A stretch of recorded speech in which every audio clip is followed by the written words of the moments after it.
जय हिंद दोस्तों, मैं अविनाश कुमार आप सभी का स्वागत करता हूं आपके अपने YouTube channel helpline to learn पे। आज की इस वीडियो में बात करेंगे जेएसएससी द्वारा जो डिप्लोमा स्तरीय झारखंड जेई यानी कि जूनियर इंजीनियर की वैकेंसी निकाली गई है उसके बारे में। अगर आप इस चैनल पर नए हैं तो चैनल को सब्सक्राइब कर लीजिए, क्योंकि इस चैनल पर आपको सभी एग्जाम से जुड़ी सारी अपडेट्स और नोटिफिकेशन मिलते रहेंगे। तो चलिए दोस्तों, बिना देर किए स्टार्ट करते हैं। तो आप यहाँ पे देख सकते हैं झारखंड कर्मचारी चयन आयोग का ऑफिशियल नोटिफिकेशन है। इसमें क्लियरली मेंशन किया हुआ है कि झारखंड डिप्लोमा स्तर संयुक्त प्रतियोगिता परीक्षा 2023 नियमित एवं बैकलॉग के लिए ऑनलाइन आवेदन आमंत्रित किए जाते हैं। और जो ऑनलाइन आवेदन है आयोग के वेबसाइट यानी कि www.jssc.nic.in पर लॉगिन करके आप एप्लीकेशन फॉर्म फिल कर सकते हैं।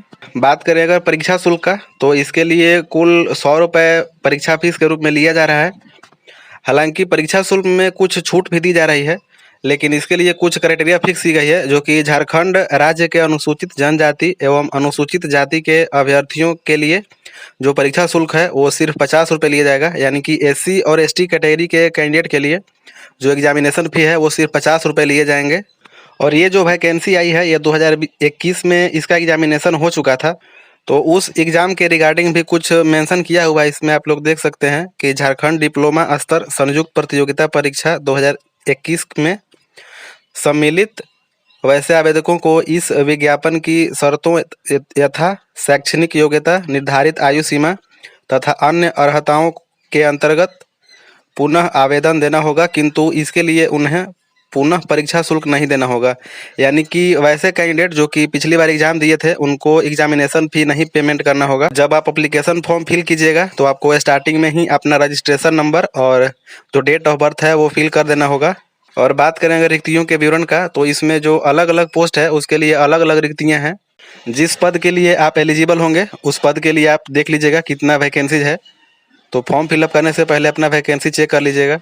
तो इसमें टोटल जो है 13 अलग अलग पोस्ट के लिए वैकेंसीज निकाली गई है। बात करें अगर वेतनमान और न्यूनतम शैक्षणिक योग्यता की, तो जो इसमें स्ट्रीट लाइट इंस्पेक्टर हैं उसका जो पे मैट्रिक्स लेवल होगा वो 4 होगा। और अगर पेमेंट की बात करें तो 25,500 से 81,100 रुपये। और जो इसके लिए न्यूनतम शैक्षणिक योग्यता है वो है मान्यता प्राप्त विश्वविद्यालय या संस्थान से विद्युत ट्रेड में आपका डिप्लोमा या आईटीआई उत्तीर्ण होना चाहिए। और पाइपलाइन इंस्पेक्टर का, तो इसमें जो पे मैट्रिक्स लेवल होगा वो 2 होगा। और इसके अगर पेमेंट की बात करें तो 19,900 से 63,200 तक होगा। और इसके लिए आपको जो आईटीआई कॉलेज है वहाँ से आपको प्लम्बिंग ट्रेड में आईटीआई होना चाहिए। तो जितने भी कनीय अभियंता हैं उनके लिए मान्यता प्राप्त विश्वविद्यालय या कॉलेज से संबंधित ट्रेड में डिप्लोमा का डिग्री होना चाहिए, यानी कि डिप्लोमा कंप्लीट होना चाहिए।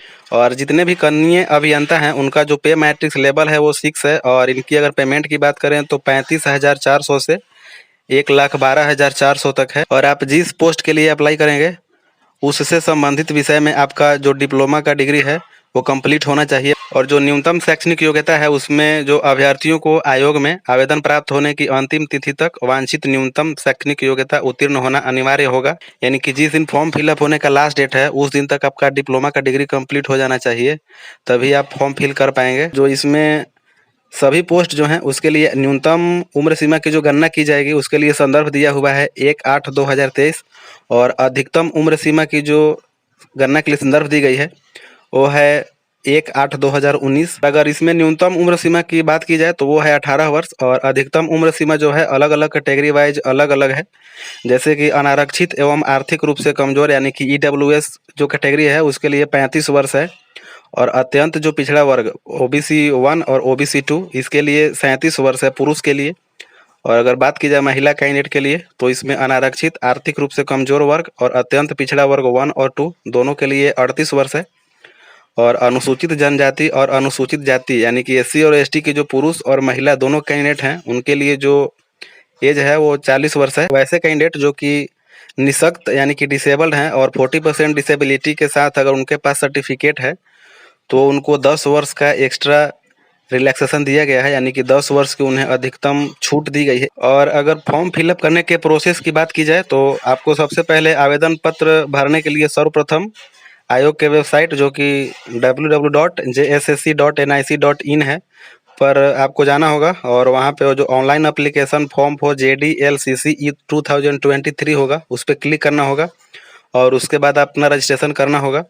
जब आपका रजिस्ट्रेशन कंप्लीट हो जाएगा तो आपके ईमेल आईडी और मोबाइल फ़ोन पे एक रजिस्ट्रेशन नंबर और पासवर्ड JSSC द्वारा भेज दी जाएगी। और ये जो पासवर्ड और रजिस्ट्रेशन नंबर होगा, इसको आप फ्यूचर के लिए सेव करके रख लीजिएगा, क्योंकि जब भी आप नेक्स्ट टाइम लॉगिन कीजिएगा तो आपको इसी पासवर्ड और रजिस्ट्रेशन नंबर से लॉगिन करना होगा। और जब आपका रजिस्ट्रेशन हो जाएगा तो उसके बाद आपको दोबारा लॉगिन करना है और अपना बेसिक इन्फॉर्मेशन को पूरा फिल कर देना है। जब आपका बेसिक इन्फॉर्मेशन पूरा फिल हो जाएगा, उसके नेक्स्ट डे आप अपना पेमेंट कर सकते हैं। आपका पेमेंट का जो गेटवे है वो ओपन हो जाएगा और पेमेंट कर देने के बाद जो नेक्स्ट डे होगा, उस दिन आप अपना स्कैन किया हुआ इमेज और जो सिग्नेचर होगा वो अपलोड कर सकते हैं। और जैसे ही आप अपना फ़ोटो और सिग्नेचर अपलोड कीजिएगा, आपका फॉर्म जो होगा वो फाइनली सबमिट करने का ऑप्शन आ जाएगा और आप इस तरह से अपना फॉर्म को फाइनली सबमिट कर सकते हैं।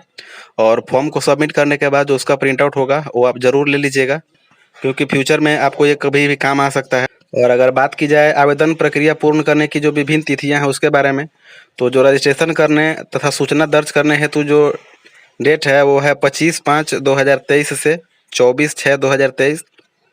और जो परीक्षा शुल्क यानी कि एग्जामिनेशन फ़ी पेमेंट करने का जो लास्ट डेट है वो है 26/6/2023। और फोटो एवं सिग्नेचर अपलोड करने का जो लास्ट डेट है वो 28/6/2023 है। और आपका एप्लीकेशन फॉर्म में किसी भी तरह की कोई त्रुटि हो गई है तो उसके लिए आपको लिंक प्रोवाइड कराया जाएगा, जो कि 29/6/2023 से 1/7/2023 तक ओपन रहेगा। आप इस बीच में अपना करेक्शन कर सकते हैं, लेकिन उसके लिए शर्त यह है कि अपना नाम, date of birth, email ID और मोबाइल नंबर में किसी भी तरह की कोई चेंजिंग नहीं होगा। और बात की जाए अगर परीक्षा का स्वरूप का, तो जो परीक्षा होगा वो आयोग द्वारा कंप्यूटर आधारित परीक्षा यानी कि CBT मोड में ली जाएगी। और जो इसमें मार्क्स होगा वो नॉर्मलाइज्ड करके ही कैंडिडेट्स को प्रोवाइड कराया जाएगा, यानी कि जो मार्क्स है आपका उसमें नॉर्मलाइजेशन किया जाएगा। परीक्षा का स्वरूप एवं पाठ्यक्रम का, तो परीक्षा एक चरण जिसे कि मुख्य परीक्षा कहा जा रहा है में ली जाएगी। और जो परीक्षा में सभी प्रश्न हैं वो वस्तुनिष्ठ एवं बहुविकल्पीय उत्तर युक्त होंगे। और एक प्रश्न का जो पूर्ण अंक होगा वो 3 अंक होगा। और अगर आप एक प्रश्न सही करते हैं तो आपको 3 अंक प्रोवाइड कराया जाएगा।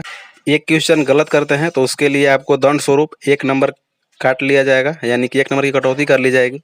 और जो प्रश्न पत्र है वो हिंदी और अंग्रेजी यानी कि हिंदी और इंग्लिश दोनों भाषा में होंगे। और अगर बात करें मुख्य परीक्षा के विषय एवं पाठ्यक्रम का, तो जो इसमें मुख्य परीक्षा है उसके लिए टोटल 2 पेपर होंगे और 2 पाली में ली जाएगी, यानी कि अलग अलग पाली में दोनों पेपर लिया जाएगा।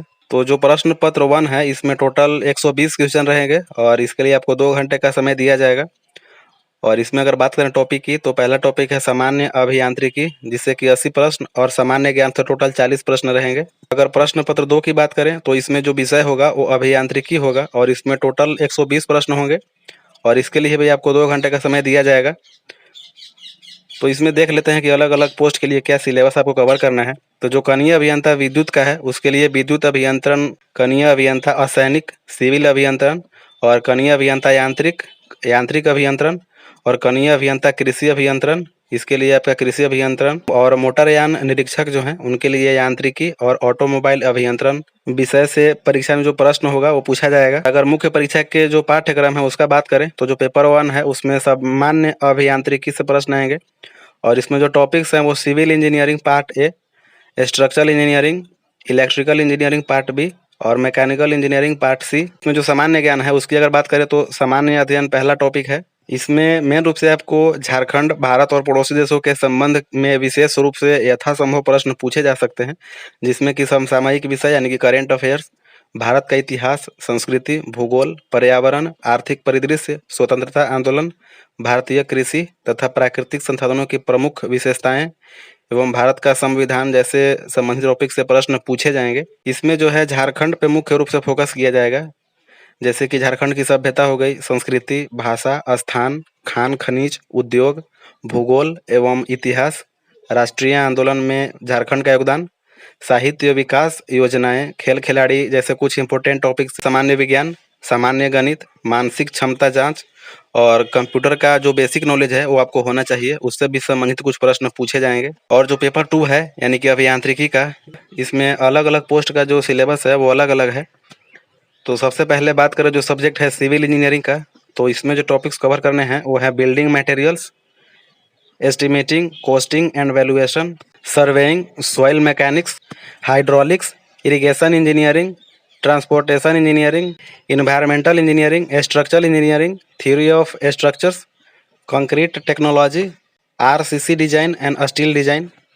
तो ये जो टॉपिक है वो सिविल इंजीनियरिंग का है। और अगर बात करें मैकेनिकल इंजीनियरिंग का, तो इसमें जो फर्स्ट टॉपिक है वो है theory of machine and machine design, engineering mechanics and strength of materials, thermal engineering, properties of pure substances, first law of thermodynamics and second law of thermodynamics, air standard cycle for IC engine performance, IC engine combustion, IC engine cooling and lubrication, ranking cycle of steam, boilers, air compressor and their cycles, refrigeration cycle, principle of refrigeration plant, nozzles and steam turbines, fluid mechanics and machinery, properties and classification of fluid, fluid statics, measurement of fluid pressure, dynamics of ideal fluid, measurement of flow rate basic principles, hydraulics turbines and centrifugal pumps।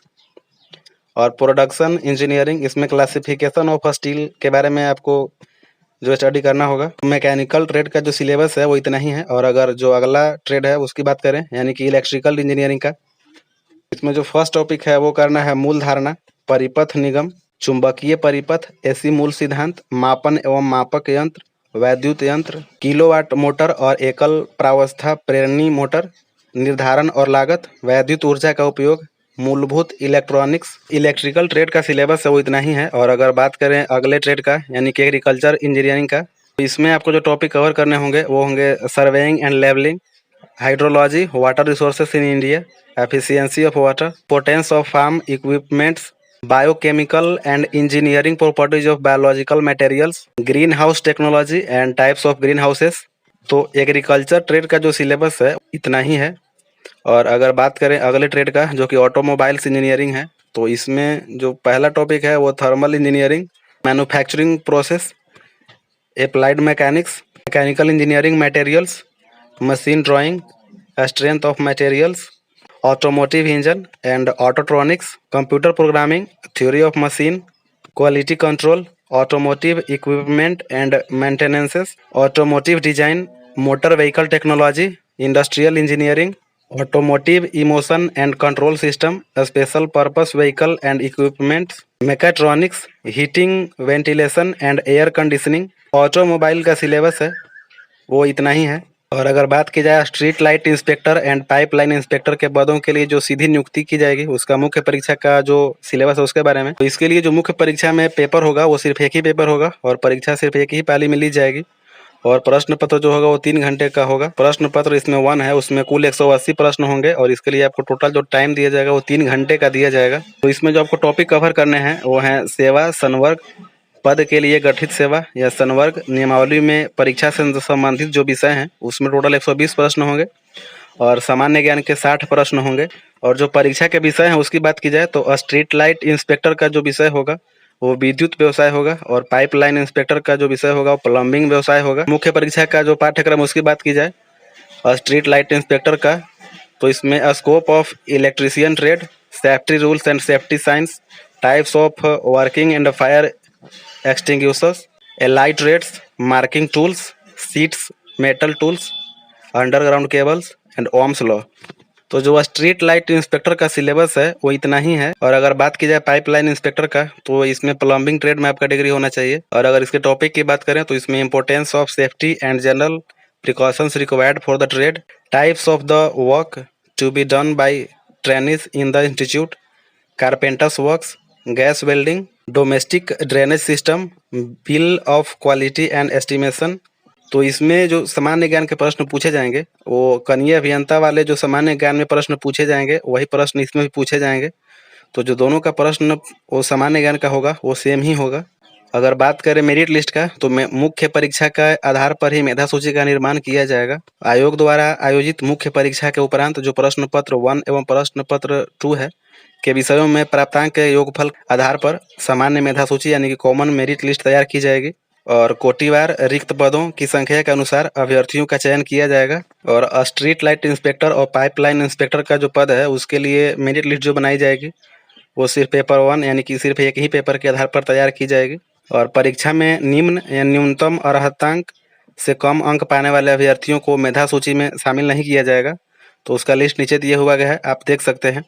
इसमें अनारक्षित जो category है उसके लिए 40%, अनुसूचित जाति और अनुसूचित जनजाति एवं महिला के लिए 32%, अत्यंत पिछड़ा वर्ग 1 के लिए 34% और पिछड़ा वर्ग जो 2 है उसके लिए 36.5% और आदिम जनजाति के लिए 30% और आर्थिक रूप से कमजोर यानी कि EWS के लिए 40% मार्क्स जो है निर्धारित किया गया है। यानी कि अगर आप इसे भी कम मार्क्स लाते हैं तो आपको मेरिट लिस्ट में शामिल नहीं किया जाएगा। और मेरिट लिस्ट आ जाने के बाद जो होगा वो डॉक्यूमेंट वेरिफिकेशन होगा और डॉक्यूमेंट वेरिफिकेशन हो जाने के बाद फाइनल मेरिट लिस्ट यानी कि फाइनल जो सिलेक्शन लिस्ट होगा वो पब्लिश किया जाएगा।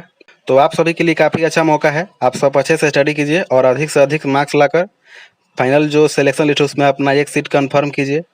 तो दोस्तों इस वीडियो में फिलहाल इतना ही। उम्मीद करता हूँ आपको यह वीडियो जरूर पसंद आया होगा। अगर वीडियो पसंद आया है तो वीडियो को लाइक और शेयर कीजिए और चैनल को जरूर सब्सक्राइब कीजिए। तो मिलते हैं फिर से एक नए अपडेट के साथ। जय हिंद।